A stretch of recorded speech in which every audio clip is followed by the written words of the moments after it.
వెంటనే ఇచ్చాడు. దేవునికి ఒక ప్రణాళిక ఉంది. దేవునికి ఒక ప్రణాళిక ఉంది. ఎప్పుడు ఏం చేయాలో, ఎప్పుడు ఎవరిని ఆశీర్వదించాలో, ఏమండి, ఎప్పుడు ఏది ఇవ్వాలో దేవుడు ముందుగానే నిర్ణయించాడు. దేవుడు నిర్ణయించాడు. మనం ప్రసంగి గ్రంథంలో చూడవచ్చు. ప్రసంగి గ్రంథము 3వ అధ్యాయం 1వ వచనంలో ఉంటుంది. ఏమని ఉంటుంది? దేవుడు నిర్ణయించాడు. ప్రసంగి 3వ అధ్యాయం 1వ వచనంలో ఉంటుంది. తీద్దాం.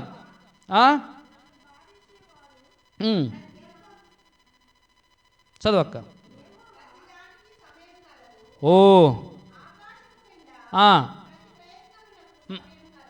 దేనికి సమయం కలదట? ప్రతి ప్రయత్నానికి సమయం కలదు. నువ్వు ప్రయత్నిస్తున్నావు, మంచిదే. దేవుణ్ణి అడుగుతున్నావు, మంచిదే. కానీ దానికి ఏముందట? సమయం ఉందట. సమయం ఉంది కాబట్టి నువ్వేం చేయాలి? సహనంతో కనిపెట్టాలని దావీదు గారు మాట్లాడుతున్నాడు. ఇంకా అదే 3వ అధ్యాయం 11వ వచనంలో ఉంటుంది.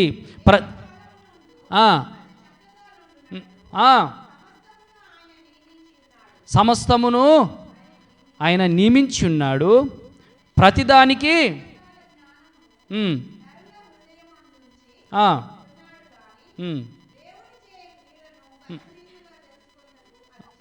అది చాలదు. ఇక్కడ వీటన్నిటిని మనం ఏం గమనించవచ్చు అంటే, ప్రతిదానికి ఒక సమయం ఇచ్చాడు. ప్రతిదానికి ఆయా సమయమందు అది నిర్ణయించబడిందని దేవుని వాక్యం సెలవిస్తుంది. జ్ఞాపకం చేసుకోవాలి మనం. నా జీవితంలో ఎందుకు నాకు ఇవ్వట్లేదు త్వరగా? చాలామంది అంటున్నారు, నేను వచ్చి సంవత్సరం అవుతుంది దేవుని సన్నిధికి, నేను అది ఏం మారింది, నా జీవితం ఏం మారింది అంటూ ఉంటారు చాలామంది. ఏం మారిందని నువ్వు ఒకసారి ఆలోచన చేస్తే, ఏమండి, ఏం మారిందని ఒకసారి నువ్వు ఆలోచన చేస్తే, సమయమందు దేవుడు నిన్ను మార్చగలిగిన శక్తి గలవాడు. నిన్ను మారుస్తాడు. ఎప్పుడు మారుస్తాడు? సమయమందు, దేవుని యొక్క సమయమందు నువ్వు కనపెట్టి ఉన్నప్పుడు, నువ్వు సహనంతో ఉన్నప్పుడు దేవుడు నీ జీవితంలో మార్పు చేస్తాడు. నీ జీవితాన్ని మార్చివేసే శక్తి గలవాడు. నీ జీవితాన్ని మారుస్తాడు. కానీ మనం ఏం చేయాలో తెలుసా? సహనంతో కనిపెట్టాలి. ఎందుకంటే దేవుడిచ్చేది ఏదైనా శాశ్వతంగా ఉంటుంది. మధ్యలో వెళ్ళిపోయేది దేవుడు ఇవ్వడు. నువ్వు త్వరపడి వెళ్ళిపోయేది అడుగుతూ ఉంటావు. మధ్యలో వెళ్ళిపోయే నువ్వు ధనాన్ని అడుగుతూ ఉంటావు. మధ్యలో వెళ్ళిపోయే నువ్వు గృహాలను అడుగుతుంటావు. మధ్యలో వెళ్ళిపోయే నీ స్నేహితుల్ని, నీ బంధువులను అడుగుతూ ఉంటావు. కానీ దేవుడిచ్చేది ఎలా ఉంటుందంటే శాశ్వతమైనదిగా ఉంటుంది. దేవుడిచ్చేది ఏదైనా శాశ్వతమైనది ఇవ్వాలని చూస్తాడు. దేవుడిచ్చింది ఏదైనా ఎప్పటికీ నీతో ఉండాలని దేవుడిస్తాడు. చూడండి, దేవుడి ప్రణాళికలు ఎలా ఉంటుందంటే, దేవుడిచ్చేది ఎలా ఉంటుందంటే ఎప్పుడు నీతో ఉండేది ఇస్తాడు దేవుడు. ఎప్పటికీ నీ నుంచి తీసివేయంది దేవుడిస్తాడు. ఎప్పటికీ కరిగిపోనిది దేవుడు ఇవ్వాలని నిన్ను ఆశపడుతున్నాడు. కాబట్టి దేవుడు ఏం చేస్తాడంటే కొన్ని విషయాలు ఆలస్యం చేస్తాడు. ఆలస్యంలో మనం ఏం చేయాలంటే, దావీదు గారు అంటున్నారు, సహనంతో కనిపెట్టుకున్నాను కాబట్టి దేవుడు నా మొర ఆలకించెను. దేవునికి స్తోత్రం చెప్దాం. హల్లెలూయా. ఆలకించాడట. ఎప్పుడు ఆలకించాడు దావీదు గారి యొక్క మొరని? సహనముతో ఓపికతో కనిపెట్టినప్పుడు దేవుడు నీ జీవితంలో మార్పులు చేస్తాడు. ఇంకో విషయం తెలుసా? క్రైస్తవులు ఇంకా దేని కొరకు ఓపిక కలిగి ఉండాలో మీకు ఒక విషయాన్ని చూపెట్టాలని ఆశపడుతున్నాను. యాకోబు 5వ అధ్యాయము మనం త్వరగా తీద్దాం. 5వ అధ్యాయము 7వ వచనాన్ని మనం చదువుకున్నట్లయితే, సహోదరులారా, ప్రభు రాకడ వరకు ఓపిక కలిగి ఉండుడి అని దేవుని యొక్క వాక్యం సెలవిస్తుంది. మనం దేని యందు ఓపిక కలిగి ఉండాలి? ఏమండి? దేవుని యందు. ప్రభు యొక్క రాకడి కొరకు మనం ఓపిక కలిగి ఉండాలి. రాకడు ఉందా లేదా అండి? నమ్ముతారా లేదా మీరు? ఉందన్న వారు చేయెత్తండి. ప్రభు రాకడు ఉంది. ప్రభు రాకడి వరకు సహనంతో కనిపెట్టువారు ఎంతమంది? సహోదరులారా, మీరైతే ఓపిక కలిగి ఉండు. దేని యందు ఓపిక కలిగి ఉండాలి? ప్రభు యొక్క రాకడ కొరకు మీరు ఓపిక కలిగి ఉండాలి. అదే క్రైస్తవుని యొక్క మొదటి లక్షణం. ఓపిక, ఓపిక, సహనము. సహనంతో దేవుణ్ణి ఎతకాలి. నువ్వు త్వరపడి దేవుణ్ణి వెతికితే దేవుడు దొరకడు. ఏమండి? నువ్వు సహనంతో దేవుణ్ణి కనిపెట్టువారు ఉండాలి. సహనంతో దేవుణ్ణి కనిపెడితే దేవుడు మొర ఆలకిస్తాడు. సహనంతో కనిపెట్టాలి. కొన్నిసార్లు దేవుడు ఎందుకు ఆలస్యం చేస్తాడంటే, దేవుని మహిమ నిమిత్తము నిన్ను వాడుకొనుటకు దేవుడు కొన్ని విషయాల్లో ఆలస్యం చేస్తాడు. లాజరు చనిపోయినప్పుడు వాళ్ళ అక్క చెల్లెళ్ళు యేసు ప్రభు వారికి కబురు పంపిస్తారు. కబురు పంపించినప్పుడు ఏం చేస్తాడంటే, వెంటనే దేవుడు త్వరపడి వెళ్ళిపోయాడా లాజరు దగ్గరకు?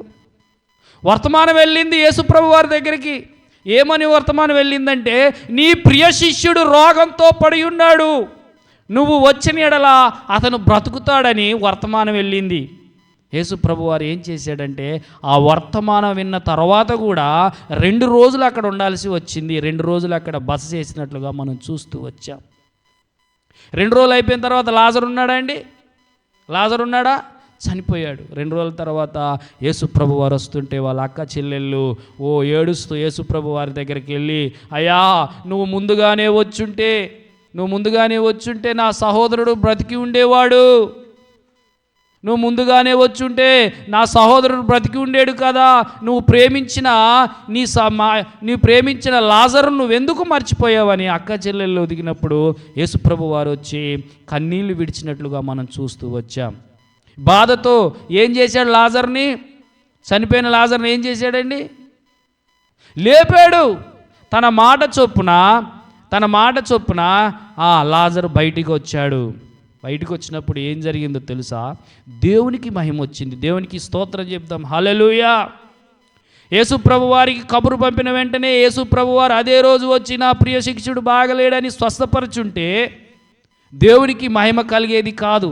కానీ చనిపోయిన లాజర్ని ప్రేత వస్త్రములతో చుట్టబడి ఉన్న లాజర్ని దేవుడు లేపుట వలన చుట్టుపక్కల ఊర్లో ఉన్న వాళ్ళందరూ ఏమని చెప్పుకోగలిగారు? చనిపోయిన వ్యక్తిని లేపాడు యేసు ప్రభువారు. ఎవరికి ఘనత అండి? దేవునికి మహిమ వచ్చింది. చూడండి, యేసు ప్రభువారితోని లాజరు మీటింగులకు వెళ్తూ ఉంటే చనిపోయిన వ్యక్తి అతనే, దేవుని ప్రక్కన కూర్చున్నవాడు అతనే, చనిపోయి లేచెను అని చెప్పుకున్నప్పుడు పక్కనున్న ఊర్లో వాళ్ళందరూ తండోపతండాలుగా లాజర్ని చూడటానికి వచ్చి దేవుని యొక్క మాటలు విన్నారు. అనేక మంది మారు మనసు పొందారు. అది దేవుని మహిమ. నీ ఓపిక ఏం చేస్తుందంటే, కొన్నిసార్లు దేవుడు ఆలస్యం ఎందుకు చేస్తాడంటే దేవుని యొక్క మహిమ నిమిత్తం ఆలస్యం చేస్తాడు. నువ్వు ఊహించలేని దేవుడు నీ జీవితంలో చేస్తాడు. అనుకోవద్దు, దేవుడు నాకు ఏం చేశాడంటే చేసే సమయం ఇంకా దేవునికి రాలేదు. ఒక ప్రణాళిక నీ జీవితంలో దేవుడు కలిగి ఉన్నాడు. ఆ సమయం ఇంకా రాలేదు. దేనికి ఒక సమయాన్ని దేవుడు పెట్టి ఉన్నాడు. అవునా కాదా అండి? సమయాన్ని పెట్టి ఉన్నాడా లేదా? ఓపిక కలిగి ఏం చేయాలా? ఓపిక కలిగి సహనముతో దేవుణ్ణి కనిపెడితే దేవుడు మన మొరని ఆలకిస్తాడని దావీదు గారు చెప్తూ వస్తున్నారు. మనకి కావాల్సింది ఏంటంటే ఈ రోజులలో ఓపిక. ఇది చాలామందికి లేదు. నన్ను అడిగితే త్వరగా అయిపోవాలి. నూడిల్స్ చేసినంత ఈజీగా ఒక 10 నిమిషాలు అయిపోవాలి. ఆర్డర్ పెట్టిన వెంబటే 10 నిమిషాలలో రావాలి. ఈ మైండ్ సెట్తో మనం ఉన్నాం ఈ రోజులలో. ఏమండి? త్వరగా అయిపోవాలి, త్వరగా రావాలి, త్వరగా అయిపోవాలంటే దేవుని విషయంలో అది లేదండి. దేవుని విషయంలో అది జరగదు. దేవుడు తొందరపడి ఇచ్చేవాడు కాదు. దేవుడు అడగగానే ఇచ్చేవాడు కాదు. అది నీకు మంచో చెడో దేవుడు ఆలోచించి, అది నీకు అవసరమో కాదో దేవుడు ఆలోచించి, అది నీకు అక్కరైనదో లేదో దేవుడు ఆలోచించి, అక్కరైతే ఒక సమయం అందు నీ జీవితంలో అది చేస్తాడు. దేవునికి స్తోత్రం చెప్తాం. హల్లెలూయా. ప్రతిదానికి దేవుడు ఒక టైం పెట్టాడు. నీ జీవితంలో కూడా దేవుడు ఒక టైం పెట్టాడు. ఆ టైంలో నిన్ను ఆశీర్వదించడానికి సిద్ధంగా ఉన్నాడు. కానీ మనం ఏం చేయాలా? ఏం చేయాలా? సహనంతో కనిపెట్టుకోవాలి. ఓపిక కలిగి దేవుడి మీద నసుక్కోవద్దండి. ఇంకా నా జీవితంలో ఏం చేయట్లేదు, పక్కనవాడు నాకన్నా గొప్పగా అయిపోతున్నాడు, ఇంకా నా జీవితంలో ఏం కావట్లేదు, పక్కనవాడు ఎదిగిపోతున్నాడు, పక్కనవాడికి ఉద్యోగం వస్తుంది, పక్కనవాడు సంపాదించుకుంటున్నాడు, పక్కనవాడు అన్నీ కొంటున్నాడు అని నువ్వు ఎప్పుడైతే అంటున్నావో దేవుని నువ్వు అవమానించినట్లే. దేవుడి మీద అలా నసుకోగలదు. ఎలా ఉండాలి? సహనముతో కనిపెట్టుకొని దేవుణ్ణి ఎతుకు వారికి వాళ్ళ మొరని దేవుడు వింటాడని దేవుడు వాక్యం సెలవిస్తుంది. సహనంతో కనిపెట్టుకున్న వారికి దేవుడు తన మొరనింటాడు. దేవుడు ఈ వాక్యం దీవించునుగాక. ఆమేన్. అందరూ లేచి నిల్చుందాం. అందరూ లేచి నిల్చొని